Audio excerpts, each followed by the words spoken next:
You're listening to The Real Short Box, a comic book podcast made for geeks by geeks.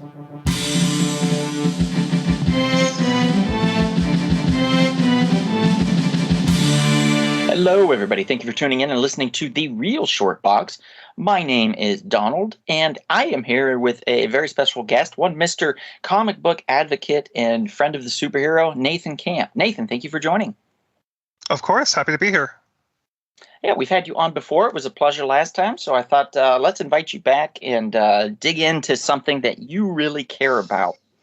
And I think that something is Hickman, if I recall. Jonathan Hickman, is that his name? Jonathan Hickman, yeah, our Lord and Savior, master architect of the Marvel Universe, person responsible for making the Fantastic Four interesting. Yeah, I'd say if you're going to give that prize to anybody, I think it would have been back in the 90s when they killed off Reed Richards for a brief moment. That was pretty exciting. Oh, geez. I don't remember who that was that wrote that. It might have been DeFalco, but I'm not 100%.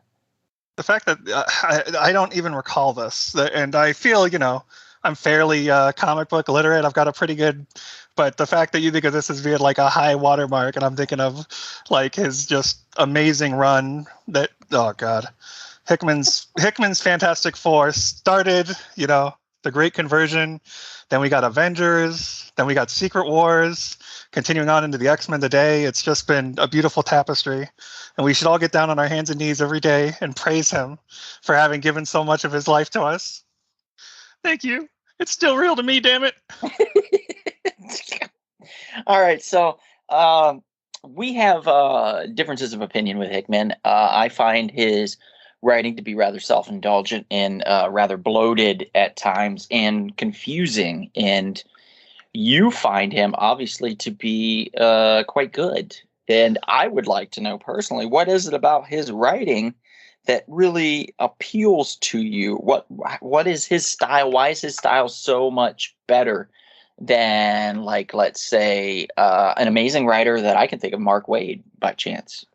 Mark Waid's great. Mark Waid's Daredevil run and his Black Widow are two of my favorites.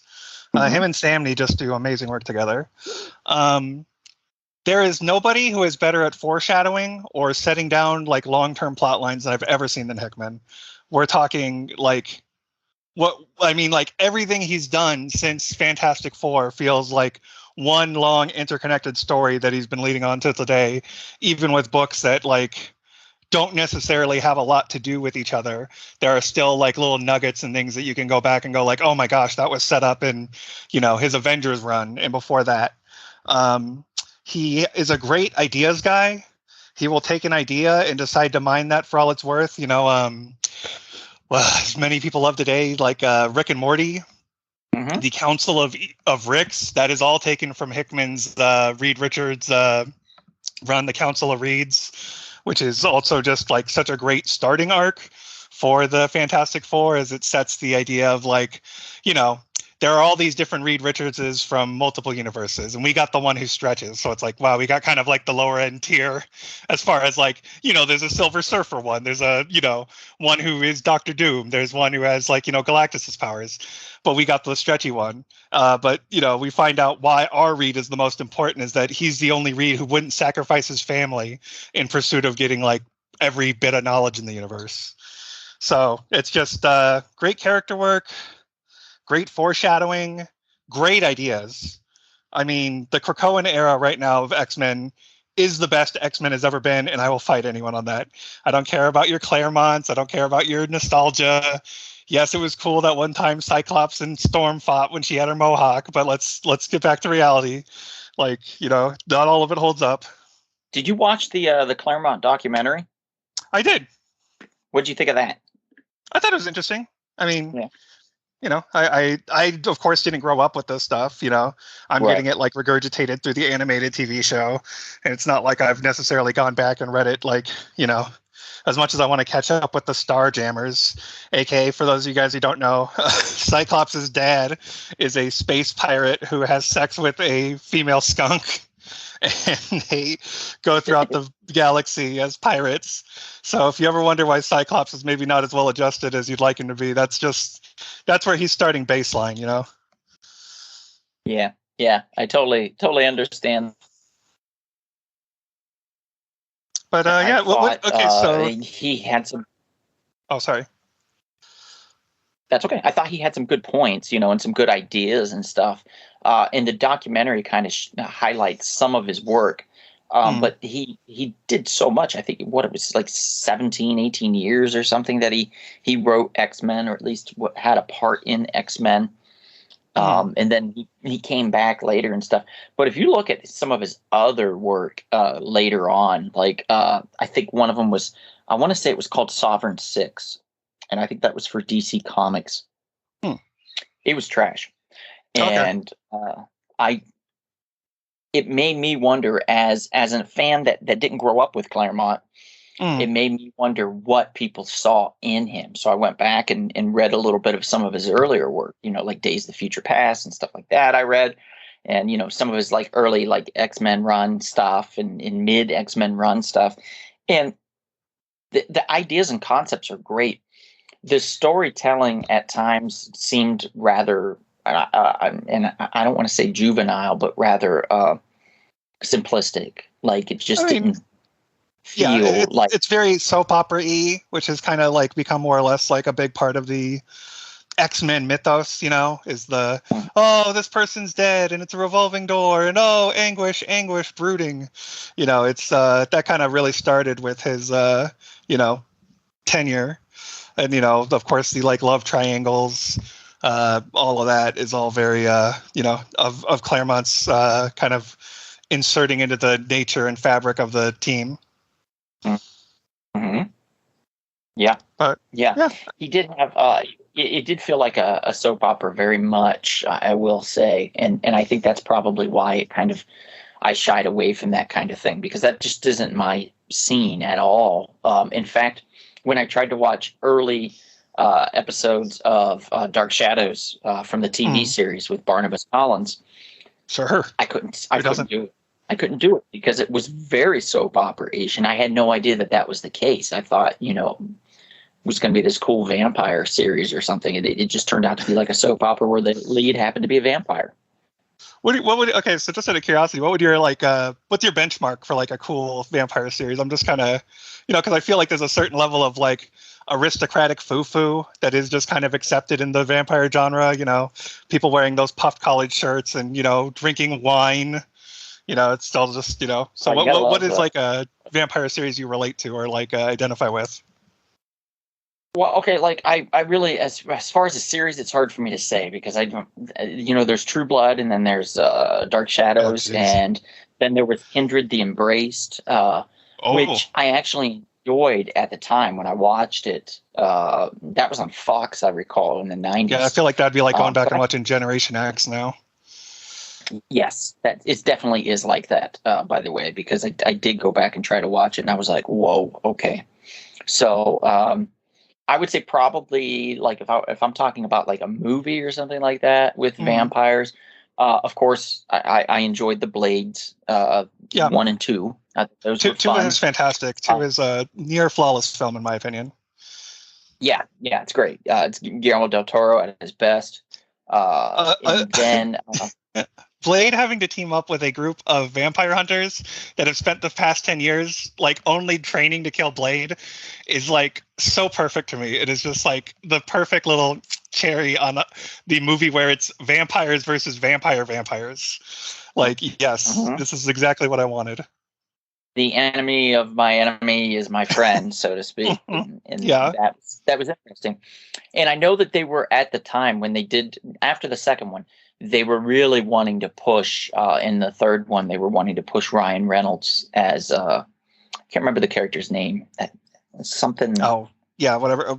He's supposed to be, I think, no, because Jessica Biel is Whistler's daughter, and then he was Hannibal Caine, like a guy who used to be a vampire, and he got cured, and he's like a detective. I guess he's like a fairly niche, actual, Marvel creation. They just wanted to rebill him as. Yep, exactly. Yeah. And they were like, well, they wanted to spin him off.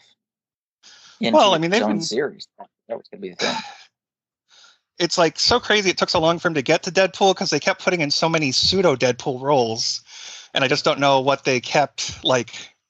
It felt so obvious, just put him in there, but then they just kept giving him like weird offshoot characters that are close but no cigar. Mm-hmm. Yeah, it was like he was begging for it for years, and they were like, "No, prove yourself," you know. Yeah. It's and he's like, "All right." I think Green Lantern was a big failure on the side of casting and production and stuff. Just thinking we need Ryan Reynolds to play Hal Jordan was just such a big mistake because Hal Jordan's not funny. Hal Jordan's not. Well, Hal Jordan's the most boring of the Green Lanterns, in my personal opinion. Besides John Stewart, John Stewart's like Mr. Military Man, and he's really boring too. So I find those two guys to be rather dull when it comes to being Green Lantern. I don't enjoy them. Whereas Kyle, I enjoyed him very much because his artiste side, and Guy Gardner. I mean, he likes anime, he likes mecha. Did you ever read Omegaman? Yeah. I read like the first 3 or 4 issues of it, and they did bring Kyle into there at one point. Correct. I remember. It was kind of one of my first introductions to Tom King outside of Vision, and I loved it. I thought that book was great. Just essentially they kind of capture Kyle and indoctrinate him, and now Kyle's kind of stuck in this place of being like a terrorist, but he recognizes like, both the rebeller and the system that we are rebelling from are both corrupt. And how do I maintain my sense of humanity while trying to do good for the universe? Like, it's just such a tragedy where it's like, I have so much power. I cannot even remain neutral without that being like a political action, meaning the deaths of others. So how do I, take control of my power in a way where I don't feel I'm just being a corrupting influence or ruining the very nature of our galaxy? Yeah, kind of crazy how sometimes people will take a character and they'll put him into a series or an idea or a story, and suddenly he's the most amazing character you've ever read. That's what happened to me with Ted Kord when Jeff Johns wrote him in, I think it was Infinite Crisis 0 or something like that. When he wrote that prelude to the whole Infinite Crisis type of thing that was going to take place, that was like the best and last Ted Kord story ever written at the time. It was like they killed him off in that issue, but it was also his best written issue of Ted Kord as the Blue Beetle.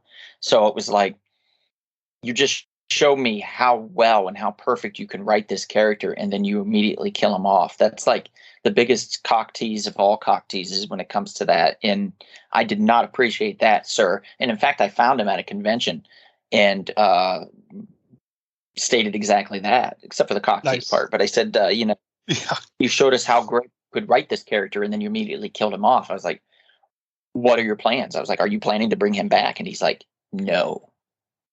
In the mic, like all cold, like no, thank you. And you heard like the echo, and the room went silent, and I was like, well, I just don't like that. That doesn't do anything for me.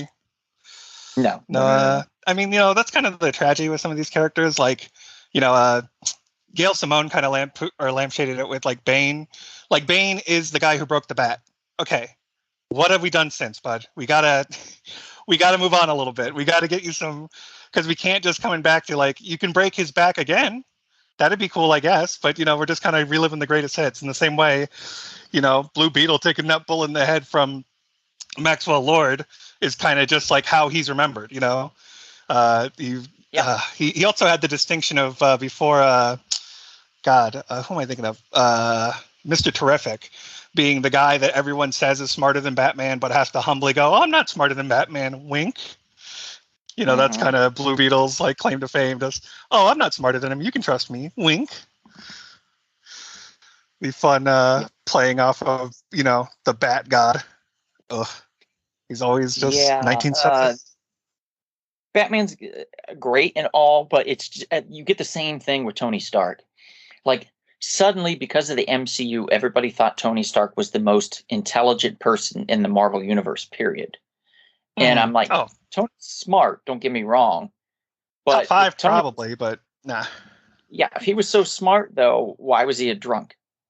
You know what I mean? Like, I mean, that's a fairly unfair criticism to leverage. Like, oh, your intelligence keeps you from having personal demons. But no, I get what you're saying. I mean, he did become the like, oh, I am 19 steps ahead. I am whatever. That's why like my introduction to Tony really when I started like, he became a big deal was around Civil War. And that is what many people consider like the lowest part of his character. But that actually is like what I liked so much about him. He had like, he had sided with the government.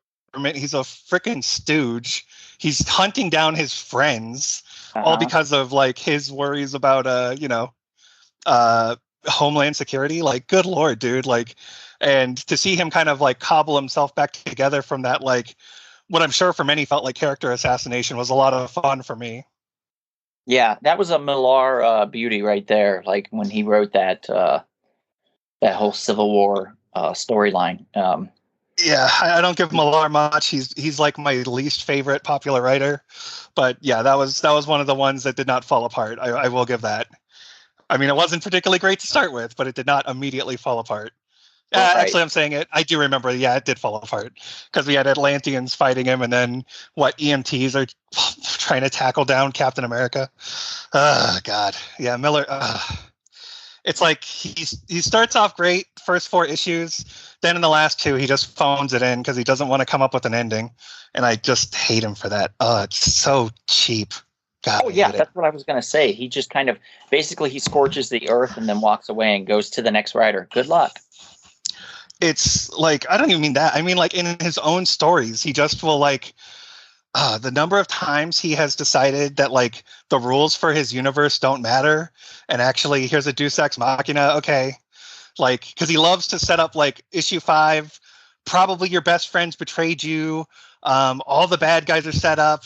Your powers aren't working. Okay. How are you going to beat them? And then it's like, yeah, I used the magic book I told you was destroyed. It actually wasn't. And now everybody's dead. Like, great. Yeah. Okay, thanks. That felt very rewarding. That felt very clever, sir. You really got us over the finish line. Oh, I hate it. Well played. Hate it. Yeah, but okay, so let's go over some things I'll give you. You're reading a Hickman book. You're going to get some graphs. Okay, there's going to be some graphs. Except there's going to be some graphs. There's going to be some large pages of explaining hierarchical systems, probably related to some machine intelligence.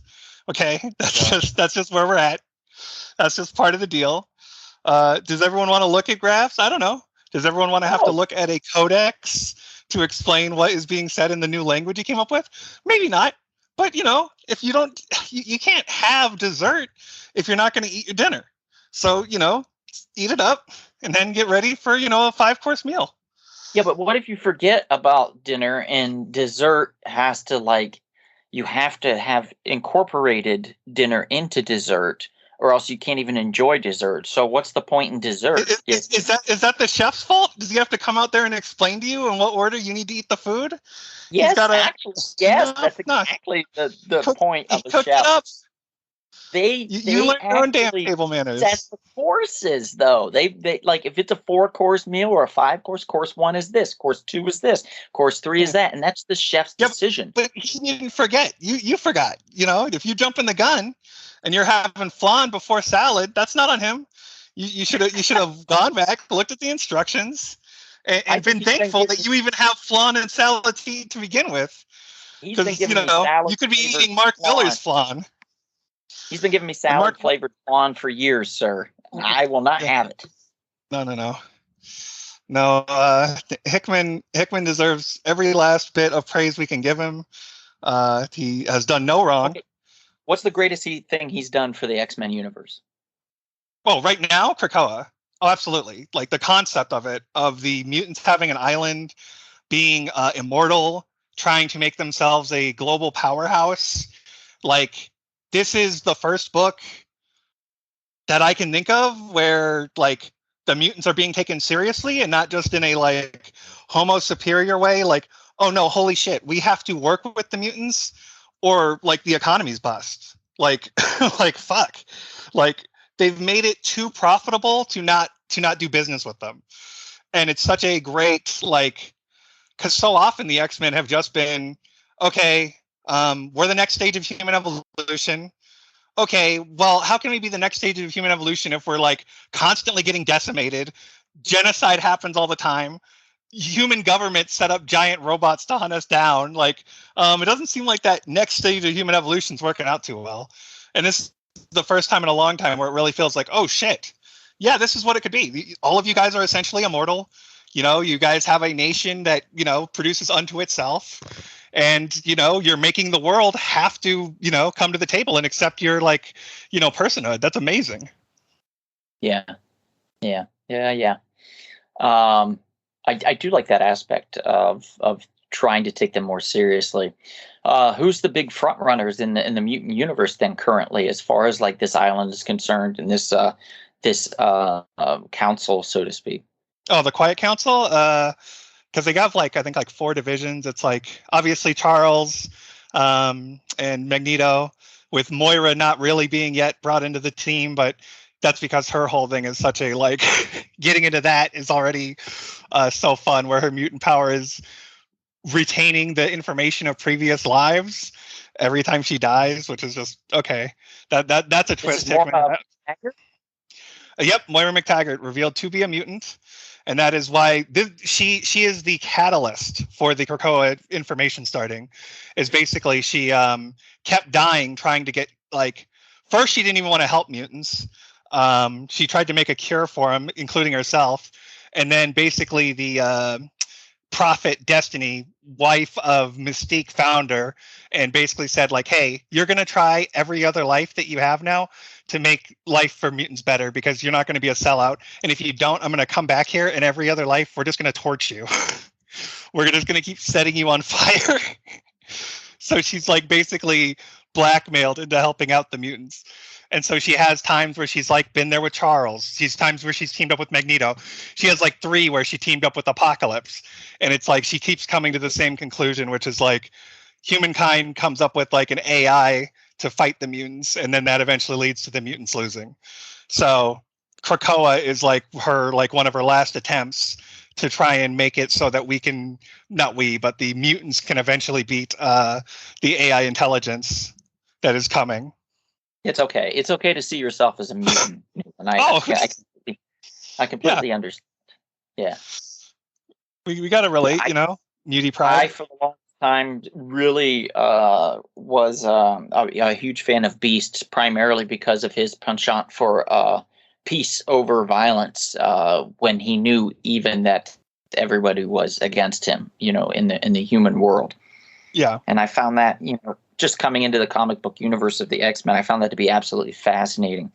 And I like the dichotomy between Xavier and Lenser, and like how, you know, Magneto, and how they basically had such a huge opposing thoughts in some ways, but they wanted the same outcome. And you know, those kinds of things really are so relatable to almost anybody, that just stepping in and just catching a little sliver of that mutant Marvel universe is fascinating and exciting.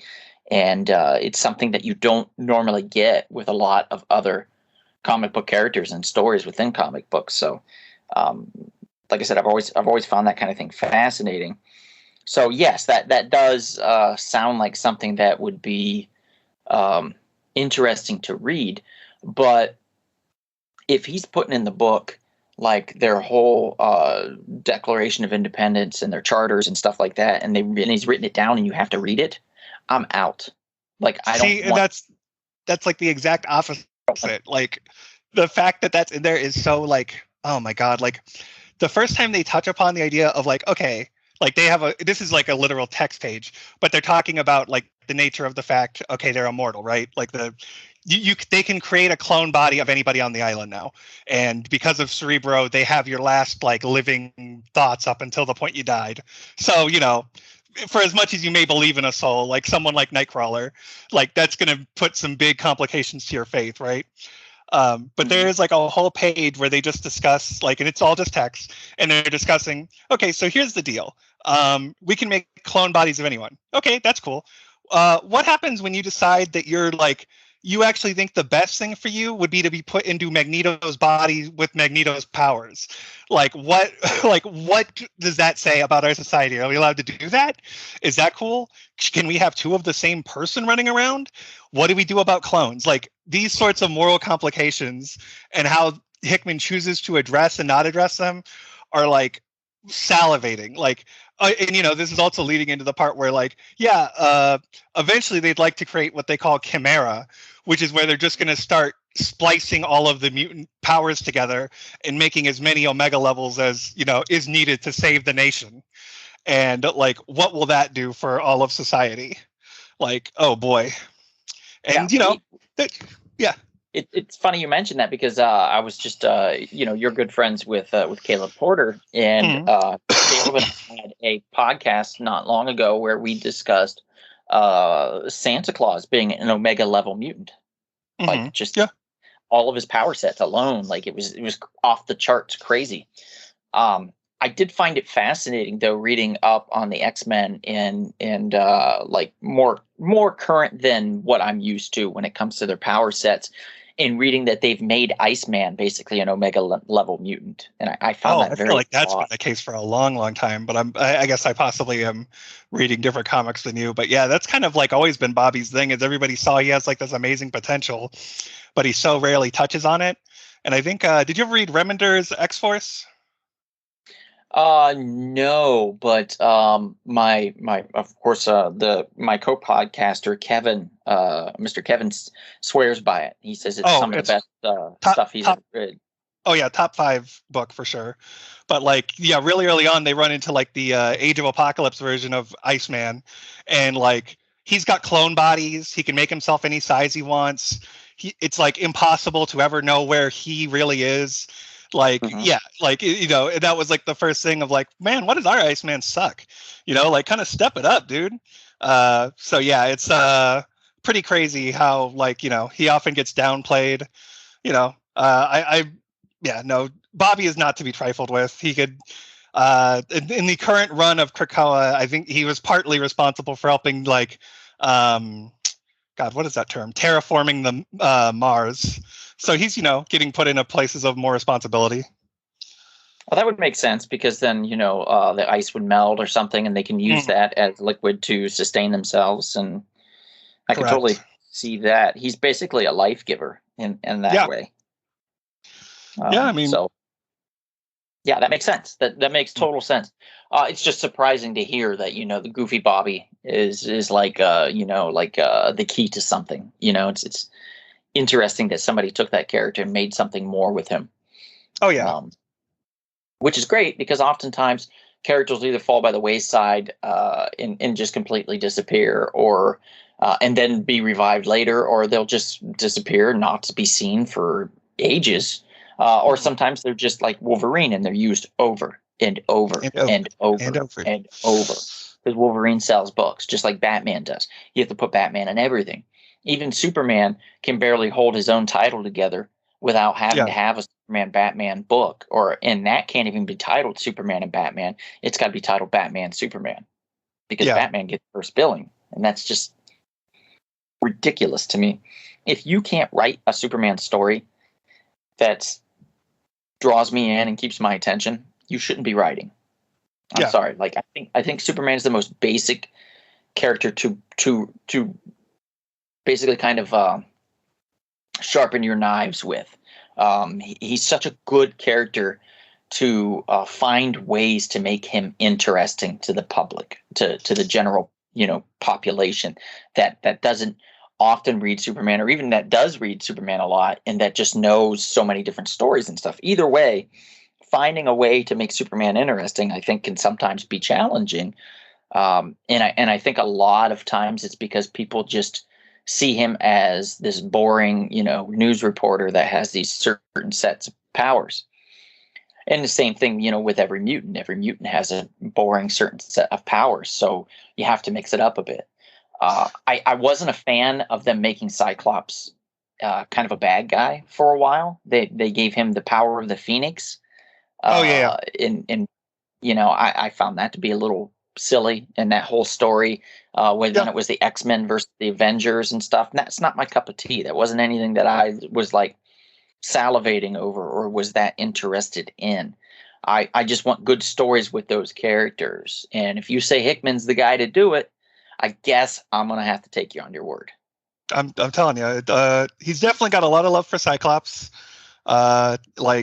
He's definitely taken from the Cyclops as essentially child soldier turned mutant revolutionary camp.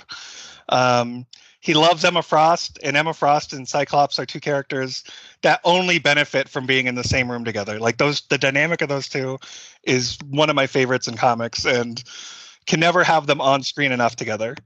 And he gets that as well. Oh man, yeah, no. Interesting how they picked it away. Well, Jean Grey with him and went with the White Queen, so to speak. Emma Frost and Wolverine then in Jean had more of a relationship, really than Cyclops and than Scott Summers. Oh yeah, because it's all when you think about X-Men, quintessentially you think about Jean Grey and Scott Summers, Cyclops and Jean being together, and then you think that Wolverine's like the pining what never was boyfriend that always liked her and was like, oh, I'll do anything for you, and like in the background you're just like, how sad. So it's fascinating to me how popular his character became, even with that being part of it.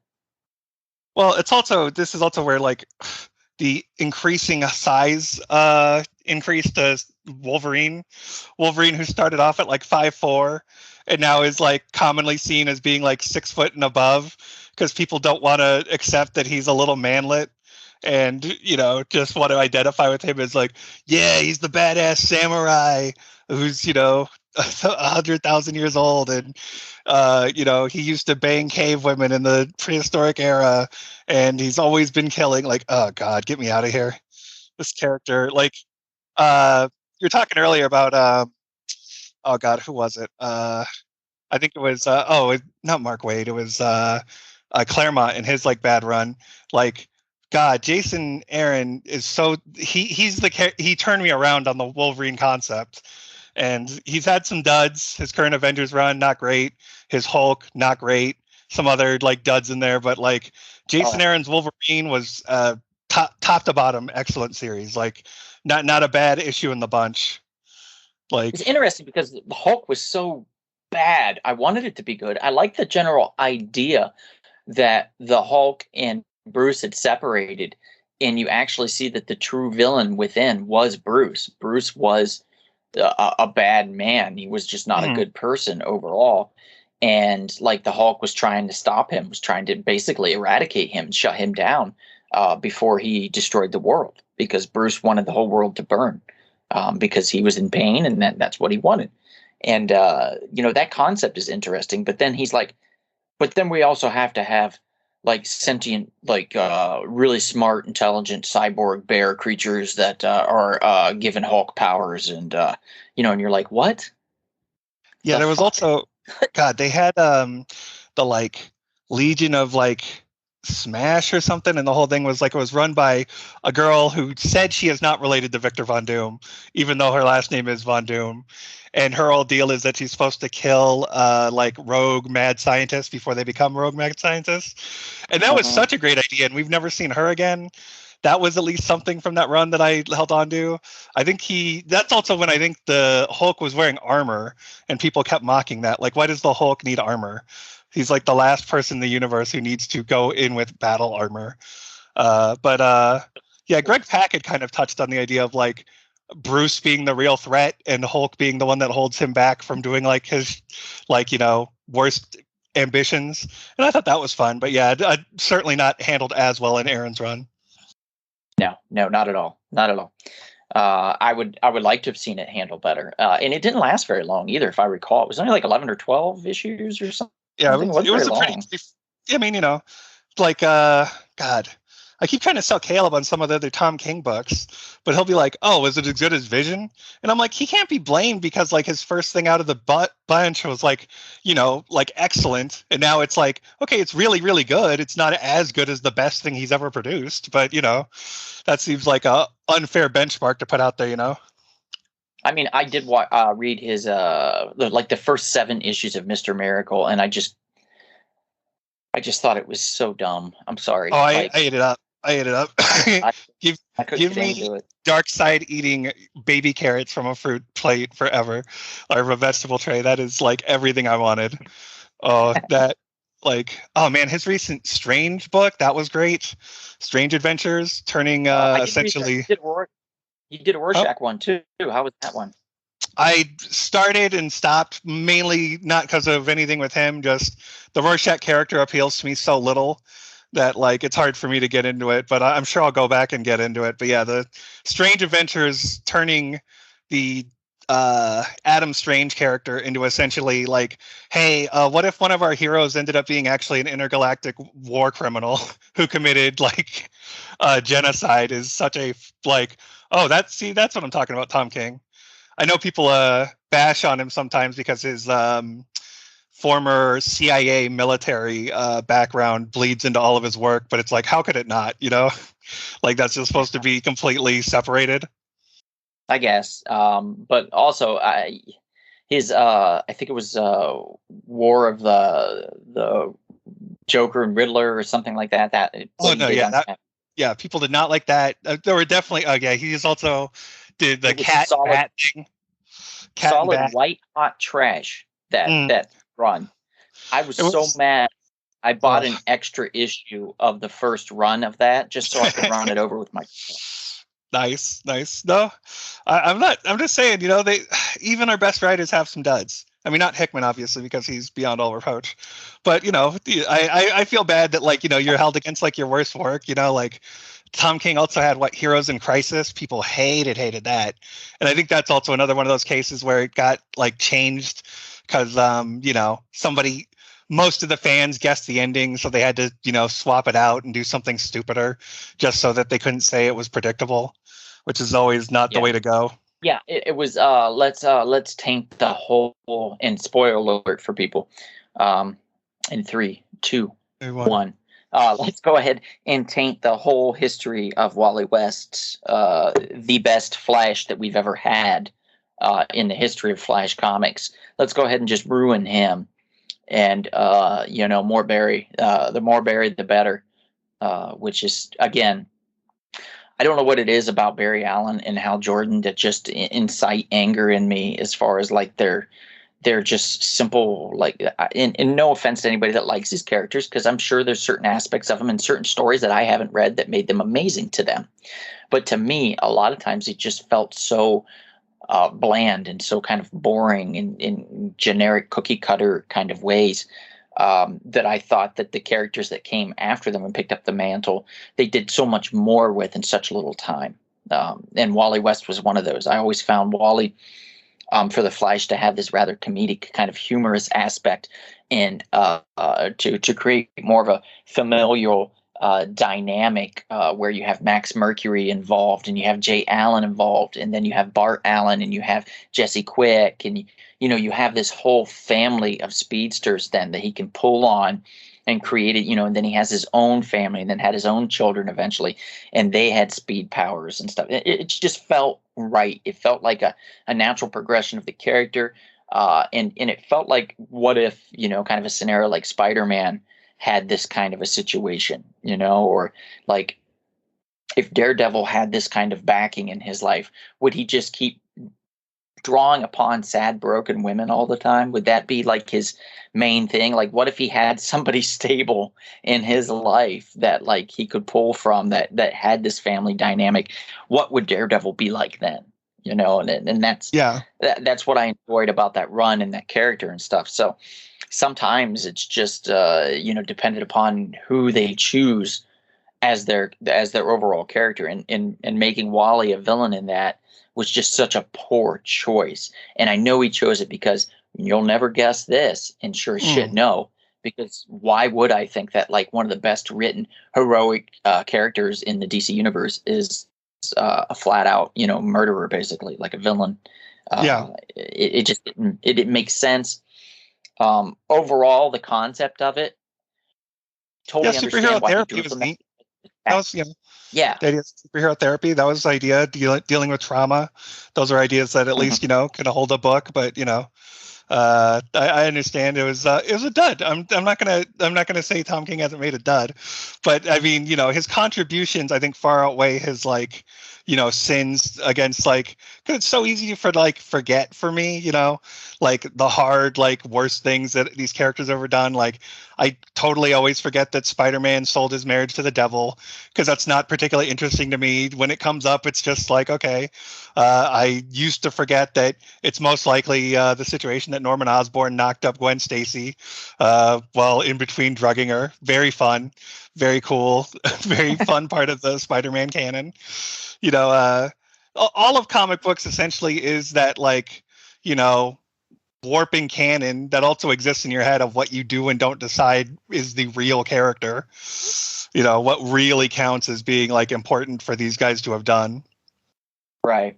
And ultimately it's down to the choice of the editor and the publisher themselves of what they want to do with these characters. So the fact that they made that conscientious decision to do this, it is ultimately their choice, and you can learn to accept it or not accept it, and things can always be undone. So you always have to have that fact.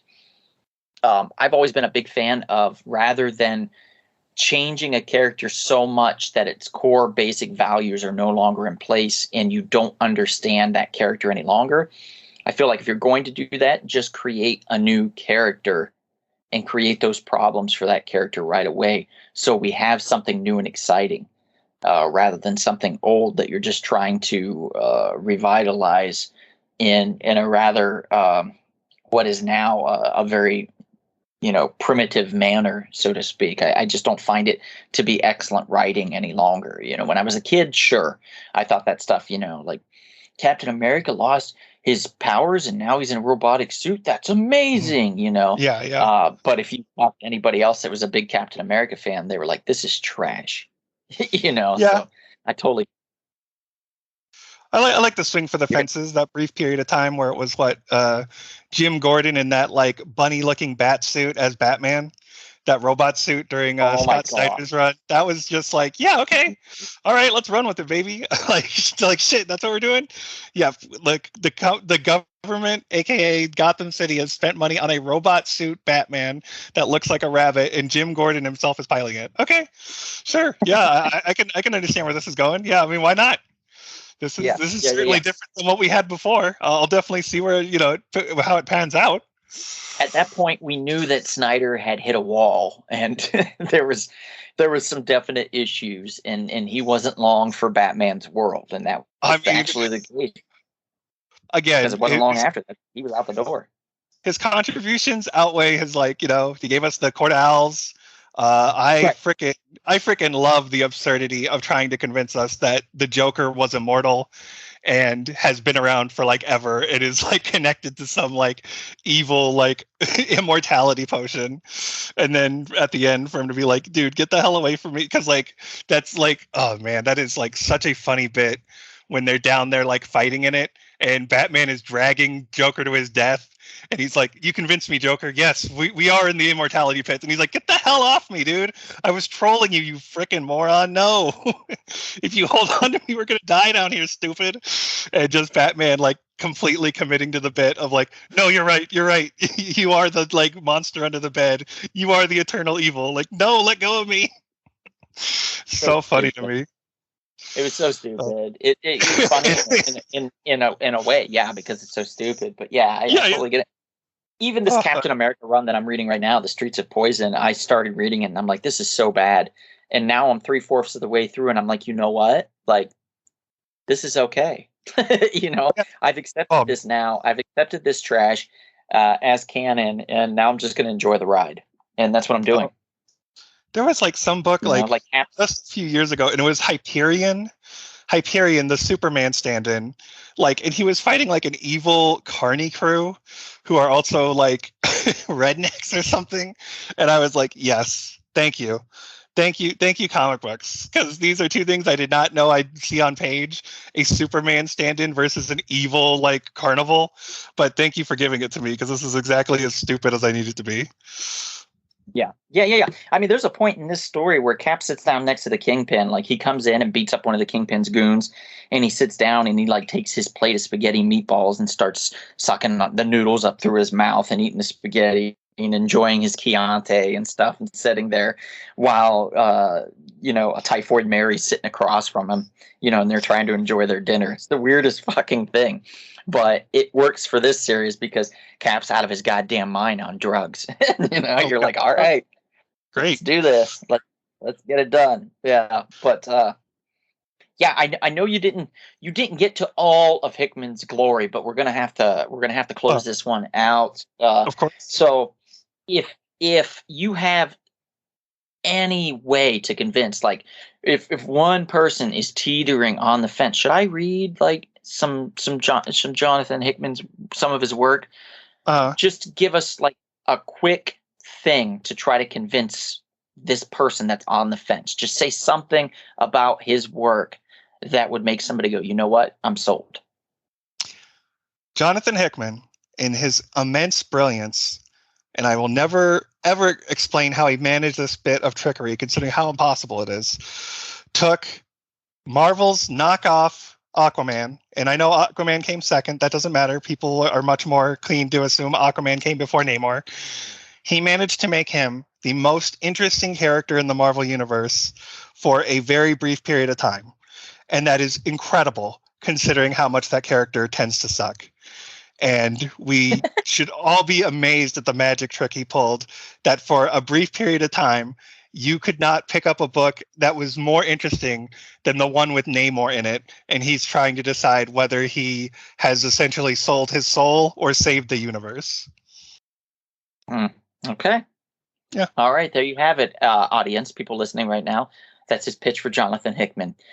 Decide what you will, but he stands firmly beside his boy, his man of the hour. And this is what it is. I can't argue him out of it. And, so I might as well just allow it to be and be okay with that. And I have to be okay with the audience doing that as well. So there you have it. You have Nathan's official pitch for Jonathan Hickman, reading some of his work. And I appreciate you guys listening to our work tonight or today or this morning or whenever you're listening to us. I appreciate you. And I want you to know that we here at The Real Short Box really want you to come back and listen to some of our other stuff. Particularly, we have live podcasts that we do almost every Monday on YouTube Live, usually around 7:30 Pacific time there on the Rumble Spoon Productions channel, which is what we're produced through. We're The Real Short Box on there. You can look us up. We are on all the podcast platforms. If you can't find us, reach out to us and let us know, and we'll get on those platforms for you. That's how committed we are. Nathan, thank you again for being such a great guest. As always, I love how passionate you are about comics. That's why I keep having you back. So thank you very much. Thank you. Glad to be back. I'll check you later. All right. And thank you guys for listening in. And if we don't see you out and about anytime soon, perhaps we will see you at the comic shop. Thanks for listening. This has been The Real Short Box. We'll see you at the comic shop. Thanks for listening.